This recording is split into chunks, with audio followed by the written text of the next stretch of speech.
Hey, so today I'm going to talk about my retro game collection and why I stopped collecting games. I still have a retro game collection, but I slowed down. I don't buy any more games for it because of how big it has become. And there was a time where I was receiving at least one or two games in the mail every day. And now I don't get any.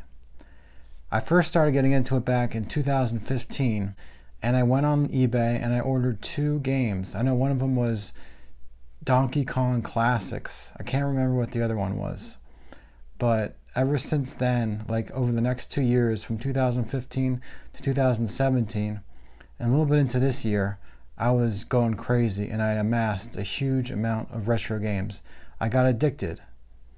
And before 2015, I did have a very small amount of games from my childhood, but it was probably about 30 games total.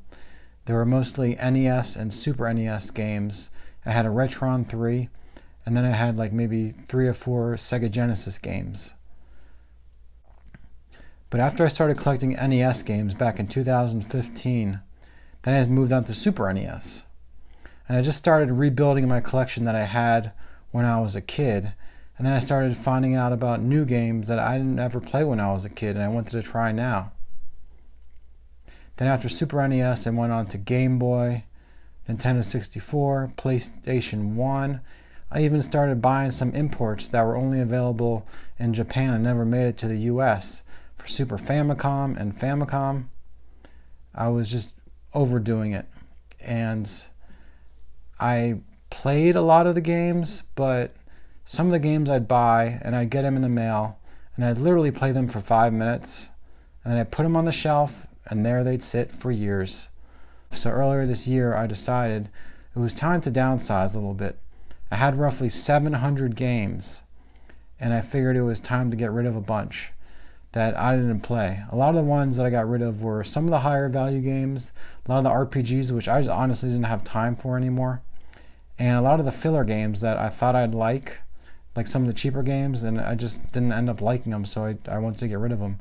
I sold a lot of them on eBay, and then I sold some of the cheaper ones to a local retro game store up the street. Because 700 is honestly just too many games to play. I sold about 75 games, so my collection is down a little bit, but I still have a long way to go if I want to make this a smaller collection. It's still too big. It's around 600, 625 games. I want to do another round. My goal is really to get it to 500 games. If I get it to 500 games, I'll be happy. Maybe next year I can reach that goal. I have to do another listing on eBay. It's just so time consuming. You guys know how eBay goes. So I try to do it in rounds and take some breaks, which is what I'm currently doing now. But I can't play these games anymore. They're taken over like half of a room in my house. And I honestly have enough games to last a lifetime with 600, 625 games. No one's ever going to play 600 games when you think about it. I mean, even if I play one for like 5 minutes and then I put it away, like, is it really worth me owning it if I'm only going to play it for 5 minutes? I don't think so. I'd rather focus on quality over quantity. And that's what I started to do. And another thing is I have a family now. When I first started collecting back in 2015, I had just a little girl and a wife. And now I have 2 girls that are a little bit more grown up. You know, it takes up a lot of my time with the family and everything. I don't have a lot of time to play these games. And then there's a space issue. I mean, we have the room for it in our house, but do I really want to dedicate an entire room to just having retro games that I hardly ever play anymore? No, I'm not going to do that. I have 2 huge bookshelves full of them that you see behind me. I also have another tall bookshelf over there for some of the complete in box games, and it takes up a lot of room. And I got to the point where I was like, okay, I can either keep collecting games and get another bookshelf, or I can just stop now. And that's when I decided to stop. I don't need another bookshelf. It's taking up too much room. And then there's the digital collections. You know, a lot of these games you can get digitally now. Actually, all of them you can get digitally if you want to get ROMs for them. But if you want to do it legally, which I like to do, a good example of how you can get these digitally is the Sega Genesis collection that It's out for Switch and PS4 and Xbox One. It includes 50 great Sega Genesis games on it. And it's $25. That's how much I paid for my copy. So $25 for 50 games, that's about 50 cents a game. I don't need the physical version of these games on my shelf if I have them digitally. I mean, I haven't gotten rid of them yet, but I'm probably eventually getting rid of all my Genesis games now that I have that collection. Then there's the value. These things, they're not going up in value anymore. There was a time when retro gaming was huge a few years ago, and they were actually going up in value.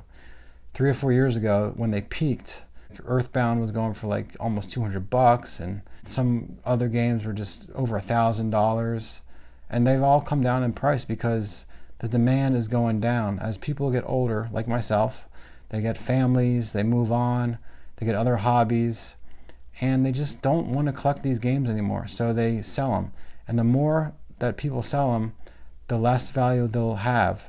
So I figured it's time to start selling some of these. And there's nothing wrong with collecting games. I mean, if that's your thing, cool. Just don't let it get out of control like I did.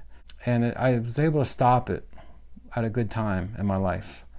I didn't let it get too out of control. But I know some people that have. I follow a lot of people on Instagram, and I see their collections, and it's just ridiculous. It's like there's no way anyone needs over 1,000 games, 2,000 games.